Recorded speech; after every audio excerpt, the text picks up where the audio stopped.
Hakeem Olajuwon is one of the most respected people in NBA circles, and he's remained a big part of the basketball community. He's helped pay it forward to numerous players, including former Orlando Magic center Dwight Howard, who also played for the Houston Rockets from 2013 to 16. Hakeem is looking to spread his wings and train players outside of the Rockets organization, including Milwaukee Bucks star Giannis Antetokounmpo. But as one of the greatest players in NBA history, he comes with a high rate, one that former Magic point guard Gilbert Arenas doesn't agree with. In a big WTF of the day, Gilbert Arenas went in on one of the game's all-time greats when he criticized Houston Rockets Hall of Famer Hakeem Olajuwon for charging $50,000 per training session at his big man school. Nobody want the Hakeem Olajuwon skyhook. Nobody want none of that. All right, let it go. 50,000. You should be ashamed of yourself. Charging these young whippersnappers 50. When you came in the league in 1984, you wasn't getting 50,000 a game. You trying to make your money back through the youth. Do not charge these boys over 50 grand a week for that.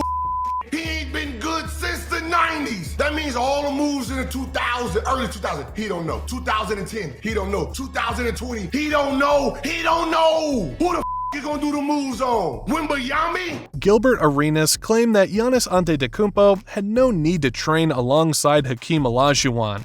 He gave multiple reasons for the same. First and foremost, he claimed that Hakeem was not a post-up player. Instead, he would often attack from the logo and relied on speed and footwork to get points. Hakeem, the dream, Olajuwon. What's the problem? I don't even understand what everybody yapping about this one. I'm serious. Listen, I made a statement. Listen, Giannis wanted to go to Kareem Hakeem for $50K a week. Do y'all know $50K? That's 200 grand a month to learn some post-up moves. Not even post-up moves. Mid-range, post-up. This is why these other analysts and stuff don't really understand the concept of how I view things. Kareem, man, why I keep saying Kareem? Kareem, they both ugly. Hakeem, right? He wasn't necessarily a post-up player. He was off the post before the logo. What his ability was, he was faster, slimmer, right? Footwork phenomenal. He played soccer growing up. He was technically a guard in a big man body. Face-up game, post fake, use his speed. Now, when you think about the generations that are going to him, there's only a certain type of player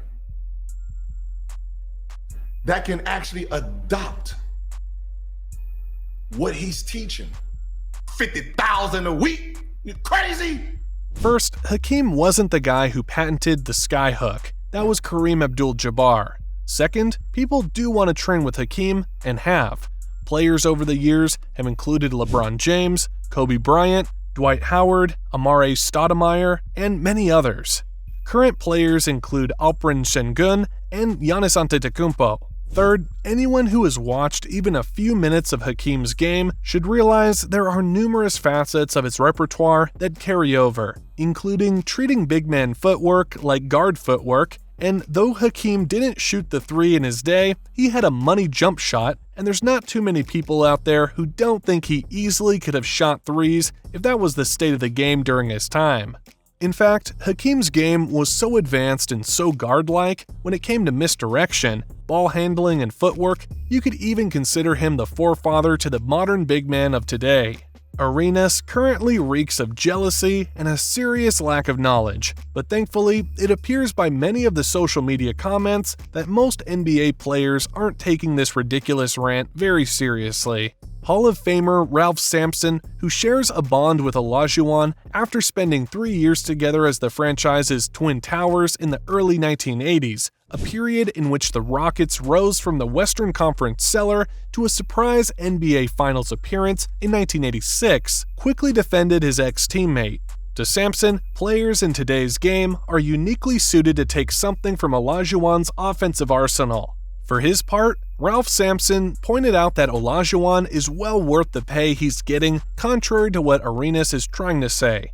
People like Gilbert, I respect this game, to whatever degree, but when you're trying to compare that to the Dream, Hakeem Olajuwon, big man back in the day, and the skill set and the footwork that Hakeem had, he needs to go back and look at some more film, because I don't think he really knows what the hell he's talking about, really, from that standpoint. So, it's just that way. You got to understand the footwork. In the game today, it's all about footwork. Sampson couldn't have said it any better. While it's true that the modern NBA playing style has little appreciation to big men with post-up plays, there's still something to be learned from the old days. As the 4-time All-Star said, footwork is eternal. Then, Paul Pierce jumped to Hakeem's defense. Celtics legend called out Agent Zero couldn't help but react to Gil's comments. "You crazy. Put some respect on Dream's name first of all. That move Dream did on the baseline with the one-arm fake layup, they still doing today. Stop it." Pierce standing up for Hakeem shouldn't come as a shock to anyone, since this isn't the first time the Truth has defended Olajuwon's legacy. In 2020, when ESPN announced its list of the NBA's top 75 players, Pierce was agitated when he saw Olajuwon sitting at number 12. According to the Hall of Famer, the Dream didn't receive the proper recognition for the 18 seasons he spent playing in the league. Pierce stated that regardless of who the public views as the GOAT, no other player in the league's history has won the regular season MVP, Defensive Player of the Year, and Finals MVP. That's why he demanded people to put some respect on Hakeem's name. And he doesn't get enough credit, even though he won his 2 championships when Jordan retired. Check this out. He is the only player in NBA history to win MVP, Defensive Player of the Year, and Finals MVP in the same year.